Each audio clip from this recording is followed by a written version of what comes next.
ఈ రిపోర్ట్ ప్రత్యేకించి centre for analysis and learning in livestock and food of the national dairy development board వారికి samples పంపిస్తే ఇది వాళ్ళు తెలియజేసింది స్టాండర్డ్ వాల్యూ లిమిట్స్ ఎలా ఉండాలి అని వాళ్ళు చెప్పారు. ఏం చెప్పారంటే pure milk fat shall have a reading between 95.68 to 104.32, but all the ghee samples had values around 20, which means the ghee is highly adulterated. And subsequent table lo సహజంగా నెయ్యిలో స్వామివారికి సహజంగా నెయ్యిలో కల్తీ వ్యాపారులు కల్తీ చేసేది ప్లాంట్ బేస్డ్ కల్తీ జరుగుతూ ఉంటుంది. అదే తప్పు. అలాంటిది దీంట్లో ప్రత్యేకించి తెలియజేసింది సోయాబీన్ ఉంది, sunflower, olive oil, rapeseed, linseed, wheat germ, maize germ, cotton seed, coconut, palm ఆయిల్తో పాటు fish oil, beef tallow, lard. Fish oil మీకు తెలిసిందే, చేప నుంచి ఎక్స్ట్రాక్ట్ చేసిన నూనె.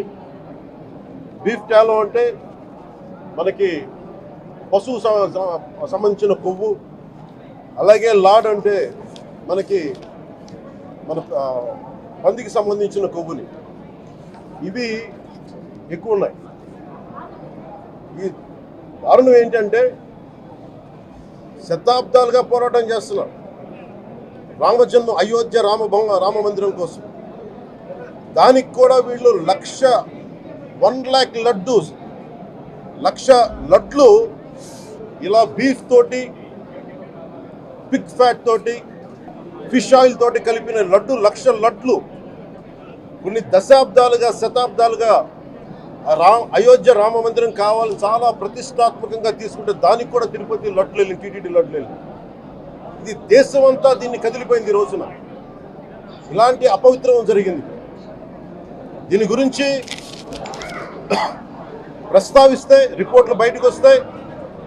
వైసీపీ నాయకత్వం కానీ ఇది రాజకీయ లబ్ధి కోసం చేస్తున్నారని ఒక మాట మాట్లాడుతూ ఉన్నారు.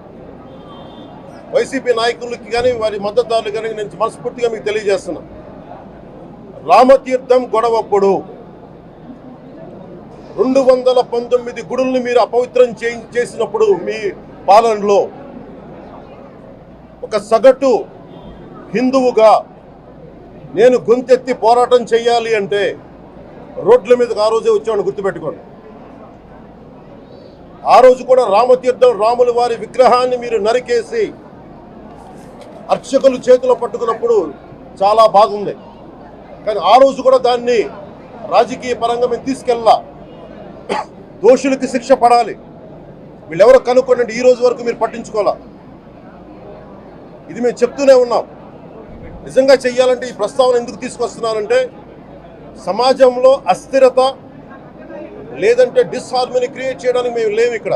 కానీ తప్పు జరుగుతుంటే, దాడులు జరుగుతూ ఉంటే, అపవిత్రం చేసుకుంటూ వెళ్ళిపోతే చూస్తూ ఎవరు కూర్చోం. తప్పు, అది కూడా తప్పు అవుద్ది. ఫండమెంటల్ కాన్స్టిట్యూషనల్ ఫండమెంటల్ ఇది. ప్రతి వ్యక్తికి వారి ధర్మాన్ని ఆచరించే హక్కు ఉంది. ఎవరన్నా వచ్చి ఆ ధర్మాన్ని పాడు చేసే హక్కు ఎవరికీ లేదు. ఇట్స్ ఎ ఫండమెంటల్ రైట్ ఇది. ఇలాంటి స్థాయిలో ఈ రిపోర్ట్ బయటకు వచ్చినప్పుడు ఏం చెప్పు ఉండాల్సింది గత ముఖ్యమంత్రి గారు? నేను ఏ రోజు కూడా మీరు చూశారు, ఇది ప్రభుత్వం, మన కొత్త ప్రభుత్వంలోకి వచ్చాం. ఇది వెండెట్టా ప్రభుత్వం కాదు, ఇది పగా ప్రతీకారాల ప్రభుత్వం కాదు ఇది. కానీ తప్పు జరుగుతుంటే మటుకు చేతులు కట్టుకొని చూసే ప్రభుత్వం కూడా కాదు. అది మీకు చాలా పగడ్బందీగా తెలియజేస్తున్నాను విషయం. అలాంటిది ఆ మీద ఎన్నో మాట్లాడినా మేము ఎప్పుడు మాట్లాడలా. రామతీర్థం గురించి జరిగినప్పుడు కూడా మేము మాట్లాడలా. కానీ ఈ రోజున రిపీట్ అయిపోతున్నాయి మిస్టేక్స్. అలవాటైపోయింది, ఆలవాలం అయిపోయింది. ఇంక ఇక్కడితో ఆగాలి. ఇది ఇప్పుడే ఫుల్ స్టాప్ టు దిస్. దీంట్లో ఒకరు నిందించట్లా.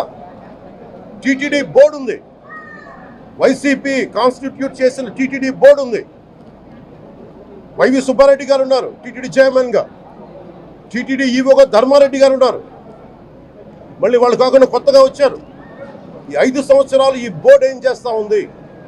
ఈ టీటీడీ బోర్డుని మేము ప్రశ్నిస్తున్నాం. మీరు బయటికి రండి. గత ముఖ్యమంత్రి ఏం చేసి ఉండాల్సింది? వచ్చినప్పుడు మీరు పంపించండి ల్యాబ్స్కి. మీకు ఎవరైతే తప్పులు చేశారో వారి మీద మీరు చర్యలు తీసుకోండి అని చెప్పాలి. కానీ తప్పులు చేసిన వాళ్ళు వెనకేసుకొచ్చే విధానం ఏంటో నాకు అర్థం కావట్లేదు. ఇది ఆయన మార్చుకోవాలి. అంతేగాని మీరు అస్థిరత చేసే ఆలోచన కానే కాదు. ఇదే మీరు ఊహించండి. ఇంకా ఏ ధర్మం మీదైనా సరే ఇలాంటి అపవిత్రం ఒక చర్చి మీద జరిగిన, ఒక మస్జిద్ మీద జరిగిన దేశం అల్లకల్లోలం చేసేస్తారు. ప్రపంచం అంతా మాట్లాడతారు, గ్లోబల్ న్యూస్ అయిపోద్ది. కానీ దేశంలో కోట్లాది మంది హిందువులు అపవిత్రమైతే, ఈ ప్రసాదం అపవిత్రమైతే ఒక్కరు కూడా మాట్లాడకూడదు. ఇది సెక్యులర్ వ్యవస్థకు విఘాతం అంటే హిందువులకి మనోభావాలు ఉండవా? ఇది ఒక్కరు నిందించట్లా. అసలు మీరు ప్రస్తావన చేయకూడదు, ఇది తప్పు, ఇది మాట్లాడకూడదంటే ఎట్లా? ఇదే వేరే మతానికి మీరు అన్వయిస్తారా? నేను అన్ని మతాలని సమానంగా గౌరవించేవాడిని, ఇస్లాంని గౌరవించేవాడిని, క్రిస్టియానిటీని గౌరవించేవాళ్ళం. మేమందరం సనాతన ధర్మం అని మొత్తుకుంటున్నాం. దేనికి సనాతన ధర్మం అంటే? సనాతన ధర్మానికి ఒకరు ప్రారంభించింది కాదు. ఇది ఒక వ్యక్తి ఒక కూర్చోబెట్టి ఒకరు స్టార్ట్ చేసింది కాదు. ఇది కొన్ని వేలాది సంవత్సరాలుగా అన్ని మతాలని, అన్ని విశ్వాసాలని అలింగనం చేసుకున్న నేల ఇది. అలాంటి విశ్వాసాలకి దగ్గర తీసుకున్న ఈ నేల మీద ఇలాంటి అపవిత్రం జరిగితే, రిపీటెడ్గా జరిగితే, ఒకసారి కాదు 2 సార్లు కాదు, రిపీటెడ్గా జరిగితే ఇప్పుడు కూడా మాట్లాడకూడదంటే అది తప్పు చేసిన వాళ్ళం అవుతాం. మేము దోషులకి శిక్ష పడాలి. ఫుడ్ అడల్టరేషన్ ఇది మేము కాదంటలా. టీటీడీ బోర్డు బాధ్యత తీసుకోవాలి. పొలిటికల్గా వచ్చి అలంకారప్రాయంగా ఒక్కొక్కళ్ళు వచ్చేసి దర్శనాలకి టికెట్లు ఇవ్వడానికి మీరు బోర్డు మెంబర్స్ అవ్వలేదు. మీరు ఎవరు చైర్మన్ కానీ ఈవో కానీ. మీరు అక్కడ ధర్మాన్ని పరిరక్షించాలి. మీరు అక్కడ మీ ఇష్టాలకి మీరు కూర్చోబెట్టి మీ ఇష్టాలకి కాంట్రాక్ట్లు ఇచ్చుకోవడానికి మీరు టీటీడీ బోర్డుకి మీరు వెళ్ళలేదు. మీ అందరికీ బాధ్యత ఉంది. మీరు నిర్ణయించుకోవాలి.